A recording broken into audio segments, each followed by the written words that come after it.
Welcome in to the episode of Your Drone Questions Answered, brought to you by Drone Launch Academy. Today's question is this: what's the current state of play of BVLOS and where is that headed in the future? So to help me tackle that question, I'm really excited to welcome Kyle Miller from Censys Technologies. Kyle, welcome. Chris, thanks for having me, man. Appreciate it. Would you just tell our folks a little bit about your background and kind of what you do at Censys? Yeah, so my name's Kyle Miller. I'm the director of sales at Censys Technologies. I've been with the company for about 8 years. It is when I started in the industry. Was my first day at Censys was my first day in the drone industry. I went to Embry-Riddle, so I had obviously some aeronautical background through Embry-Riddle. Still live in Daytona. I work out of HQ, so we're still exposed to all aviation that gets injected into your veins as a Riddle student. I wound up getting an internship with Censys while I was at school at Embry-Riddle. And 8 years later, here we are, 7.5 years later, whatever it is, here we are. So as we kind of get into it, Kyle, let's define real quick in case someone listening to this and they might not know, what is, when we say VLOS, VLOS versus BVLOS, what are we even talking about? Yeah, as the remote pilot in command of that aircraft, you have to maintain visual line of sight of the aircraft to maintain VLOS, to maintain compliance with Part 107 without any type of wavered approach. BVLOS, I've heard people pronounce it all different ways over the years: BVLOS, BVLOS, BVLOS. I've heard it all, but throwing that B in front of VLOS stands for beyond visual line of sight, which means the operator can no longer determine attitude and orientation of the aircraft. That's the key. That's the definition of what line of sight is, what visual line of sight is. Can you determine attitude and orientation of your unmanned aircraft? If you can, you are operating within visual line of sight. If you can't, whether that's because of distance or, we're doing stuff now. We have a customer, really pretty much simple use case. They're operating in a forested environment. They don't need to go more than a mile away, but they can't see the drone because of the canopy that they're under. They launch in somewhat of a clear space, but their view shed stinks because of all the trees. It's really a different type of BVLOS. They just can't see the drone because of the canopy. They're not 10 miles away or anything. So they're not able to maintain attitude and orientation awareness of the UA. So that is a BVLOS application. So BVLOS really is a very, very broad brush to paint, an entire segment of the industry. It could be with a Mavic all the way up to a Group 3 aircraft. All of the, when we say BVLOS and we're talking to military operators, we have a couple of them here that are Censys pilots now, that used to fly Aerosonde or Puma, or they used to fly all these different complex operations overseas. It was just Tuesday. BVLOS was just Tuesday morning for them. So it's funny to have that kind of commercial versus defense application and operators that have experience in both domains. But beyond visual line of sight, BVLOS. Yep. Yep. No, that's great. I want to talk about like maybe some specific either generality or a specific example if you want to about what y'all have done at Censys. I know you guys do a lot to help your users, your customers get their BVLOS waivers to get the most out of the Censys platform, right? But what about that? Like bridge inspection is even one that needs a waiver. Could one within the spirit of compliance say like, hey, I'm at a bridge that's like basically the prevailing ground, right? Maybe it's over some like small stream or creek. I'm technically above, the earth, but like, am I even really, you can make that argument excluding maybe a Censys use case or these like more quintessential like mega use cases, whether it's a bridge inspection example or some other smaller scale example with a small quad. Do you have a story you could share about a scenario that could not be or wasn't mitigated through other means, like having VOs or whatever, that was a BVLOS waiver success story? Yeah, I think some of the early wins for like remote operations, and this will kind of lead into a general air risk strategy that, has been getting adopted by the agency, by the FAA over the last year and a half or so, is really that concept of what Canada calls it sheltered operations. The US calls it shielded operation or obstruction shielding. Effectively, that just sets a cap to the altitude at which you can operate that effectively keeps you out of enough of the NAS to up the level of, the acceptable level of risk is a bar that gets set for your unmanned operation, uncrewed operation. And if you cap your altitude, let's say at 200 feet above ground level or the nearest structures, you're generally out of the national airspace system enough to where that's an acceptable level of risk. So go back to what I just said about some of the early remote operations wins, whether it's for a DJI dock or a Skydio dock or Percepto. Percepto is another company that I think has done quite a bit for the industry at large to unlock remote operations. We have no partnership with them or anything. I've always been a fan of the work they've done on the regulatory side, both to unlock BVLOS in remote settings. So, you have a dock set up and someone's operating it in a different state. That's a key enabler for these routine, these dull, dirty, dangerous jobs that automation and technology should be doing. But effectively, how are those types of groups achieving these green lights? How are they getting these waivers? Is a question we hear a lot. And this is an arena that I think the education gap has closed quite a bit, which is great. And it's through the proliferation of infrastructure shielding or shielded operation. So effectively at the substation, let's just say the dock is set up at an electric substation. The drone in that dock, when it launches, won't be any further than, let's say 1 mile, which is probably a stretch for a substation, but let's just say 1 mile from the dock. The drone won't exceed that distance. It won't exceed, back in the day, it was 50 feet. That altitude's been raised up quite a bit, but let's just say that drone won't exceed 50 feet above the tallest object in the substation. So you're able to kind of do a close proximity, and you're also going to be in close proximity to the structure that you're inspecting. You're operating within close proximity of the structure or the asset that you're inspecting, and you're operating at a low altitude. That combination, and you're operating at a close distance from home. So if there's a fail-safe or if there's an issue, the drone has a pretty short path to get back to a safe place, which would, in that case, would be the dock. So you generally present a really low risk profile, both to the air and to people and property on the ground. The only property that you're flying over is owned by, the person deploying the technology. So they're accepting that level of ground risk, and it poses no danger to others. So that's really one of those early, as that started to scale, the docks, the remote ops, the shielded operation, that's really been a huge enabler to remove the dreaded VO from the equation. Nobody wants to go out and do a BVLOS project with a crew of 15 people. That might be a cool thing to do a while ago, but that doesn't work at scale. A company like American Electric Power that has electric service territory across 11 states, if they wanted to go pick up and do a BVLOS mission, they can't string 15 visual observers across the line and everybody gets in their rental cars and they go reposition for another flight. And that doesn't even start to scale even at a pilot project or surface level. And the ability to kind of layer both strategic mitigations and tactical mitigations to achieve an acceptable level of risk. I think there's been a lot of clarity around what safety case is good enough, and that's across all different platforms in the industry. No, that's super helpful. I take it that a census flight is almost never in those situations. I guess it could be, but it's probably along those miles of lines that are probably in an urban or suburban, very populated area, property not all under a single owner control, et cetera.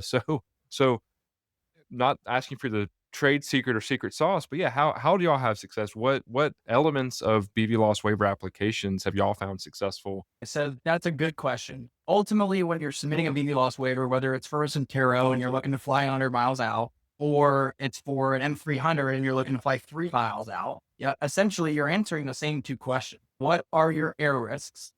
How do you mitigate air risk? Is really, obviously you have to identify what your risks are if you're going to attempt to mitigate them. But what are your air risks and how do you mitigate them? What are your ground risks and how do you mitigate them? Those are two fundamental questions. You can tackle air risk through a lot of different ways. How do you maintain the ability to not crash into other things flying around? You can tackle that through technology. You can tackle that through visual observers. Then it comes back, back to a balancing act of capability per dollar. You don't want to put $80 billion of radars across your service territory just to have airspace awareness. That doesn't scale either. So yeah, you'll have a network of airspace awareness, but you don't have the money to implement it. So the other piece is ground risk. So ground risk is going to vary from, environment to environment. It's going to vary, from a population density perspective. It'll vary by use case. You mentioned solar farms. Maybe 80% of the solar farms being built by, Dominion or Duke Energy are in a population density of less than 1,000 people per square mile. Well, that's great. You just unlocked a pretty big chunk of work, or places to garner efficiency in low risk areas. So that's the kind of things that go into like the general recipe. And that's consistent whether you're writing a waiver or Censys is writing a waiver for Centero, and we are looking to do 100-mile flights, or if you're writing a waiver for an M300, you're looking to go 3 miles. So obviously what aircraft you're operating or requesting to operate BVLOS is a piece of the recipe. You need to be able to break down the technology, both on board, the redundancies on board, the capabilities of the aircraft, the fail safes. You do need to describe that, and that portion of a BVLOS waiver application will vary. Not all technology is the same. We use a different autopilot than, inspired flight. We use a different GPS. We use a different, all of these things. So that part is detailed in applications pretty well. it needs to be. And frankly, that's why we started writing waivers back in 2017, is because who better to break down the system architecture for our aircraft than us? We make it. We're the manufacturer. So we engineered it, we produce it. We should write the documentation for it to allow our customers to use it the way it's designed. So that's kind of why we decided to do that and why we stuck with it. But really, there's been a strong standardization. Our operations are still shielded. They're just shielded at a higher altitude. So, we have a kind of a blended approach to risk mitigation for us specifically that includes the shielded cone. So we're going to fly 200 feet above the structures. Let's say it's an electric application.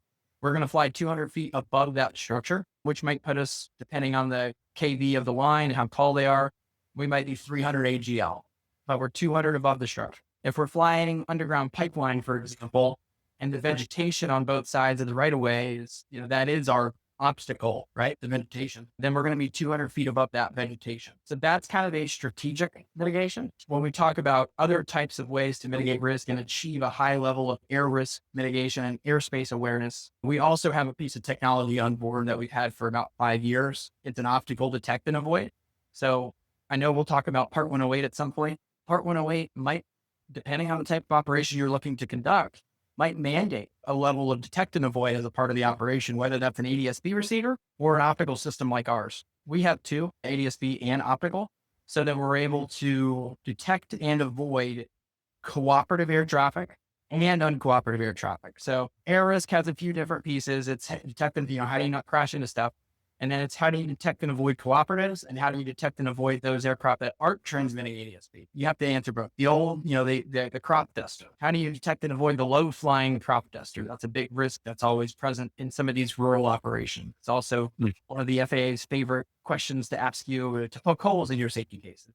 How do you detect and avoid the low flying crop duster? That's generally the questions you'll answer from an air side. Ground risk is, again, whether it's for our aircraft or others, you're going to have to address ground risk somehow. I think one stat that's really interesting, and don't quote me on accuracy, I read it somewhere from a VIN source, but I can't remember the source, so don't quote me. The average BVLOS waiver application is about 5 sentences long. That's not good. That's why the denial rate is so high. That's not the average waiver application length from us, but industry-wide, you can't articulate a safety case in 5 sentences. That's been a part of the challenge. That's why there's a stigma around why it's so tough to get a waiver.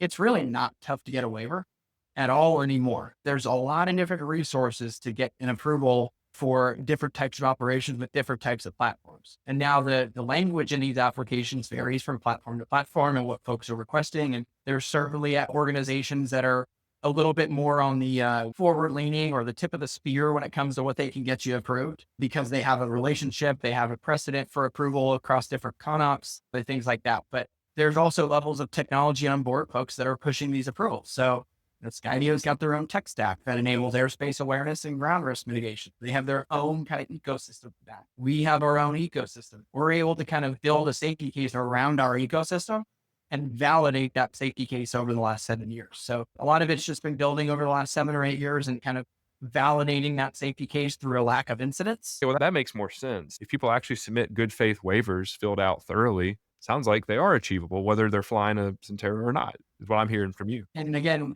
we've written applications and we've helped customers that, let's say they're a really, really small operation, 1 or 2 boats, service providing, M300 back of the truck, running and gunning, 1,000 acres here, 800 acres here, 200 acres, those types of operations will come to us sometimes. And again, there's plenty of other resources, but they'll come to us and ask how to tailor a safety case. And we'll say, what are you trying to do? Where are you trying to fly? What are you trying to fly?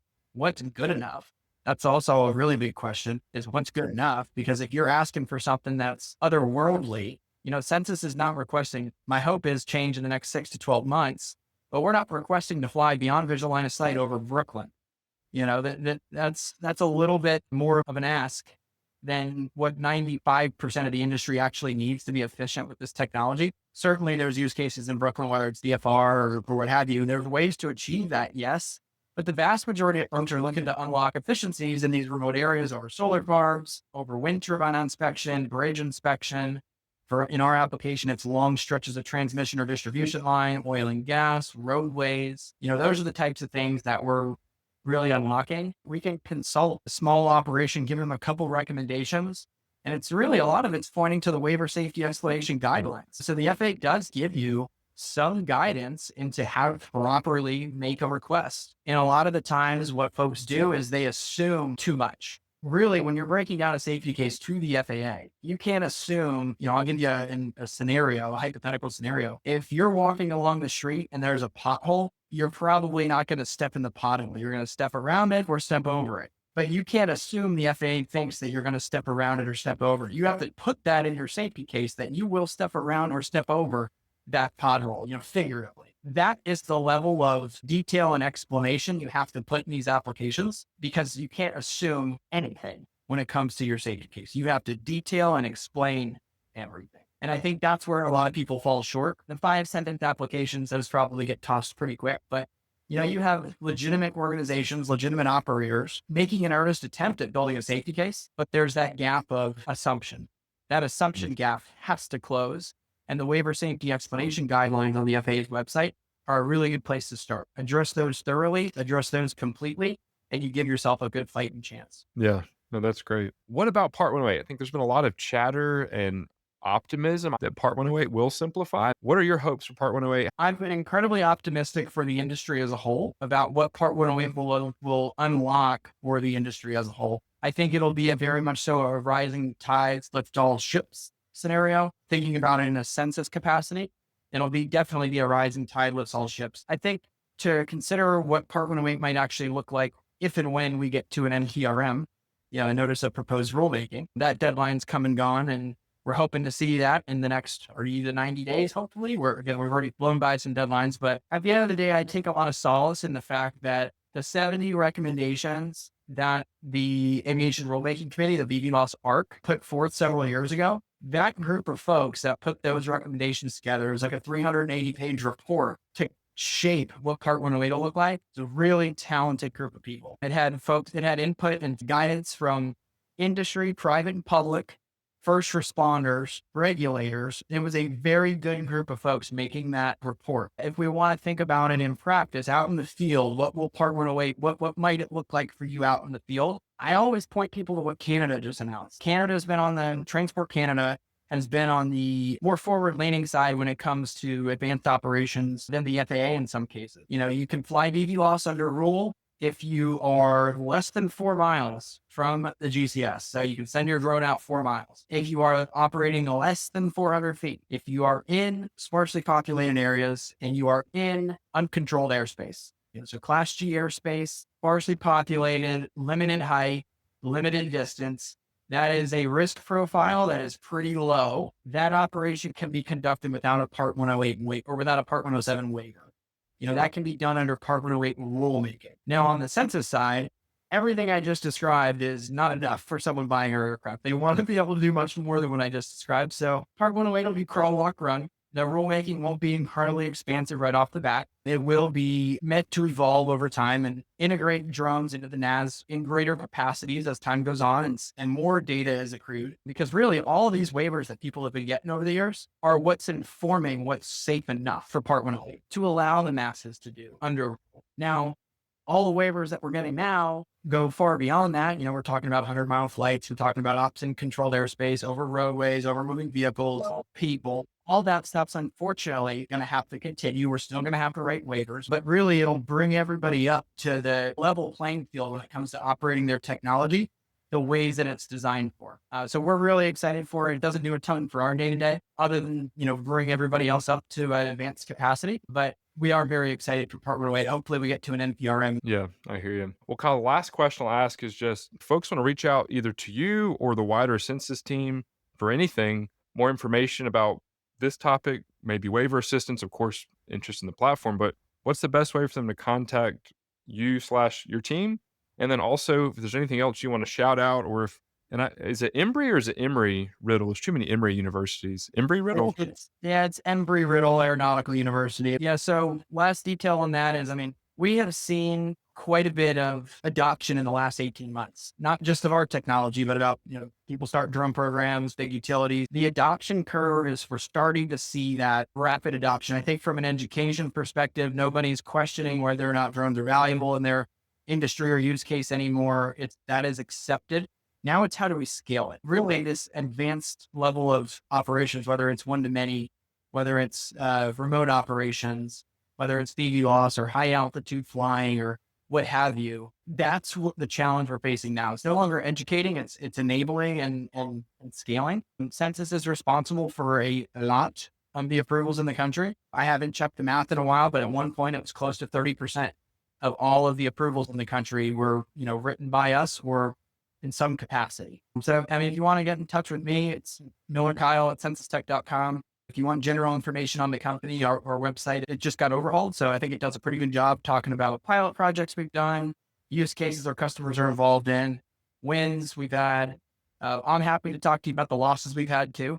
Those probably just don't make it to the website, but reach out to me, reach out to info@censystech.com, and we can point you in the right direction. Awesome. Awesome, Kyle. Well, with that, man, thank you again so much for your time today. And for our listeners, as always, if you have a different question you want us to tackle on this show, please send me an email at chris@journal.academy.com, visit ydqa.io, or drop in the Journal Launch Connect community if you're a member there. Until next time, have a great week.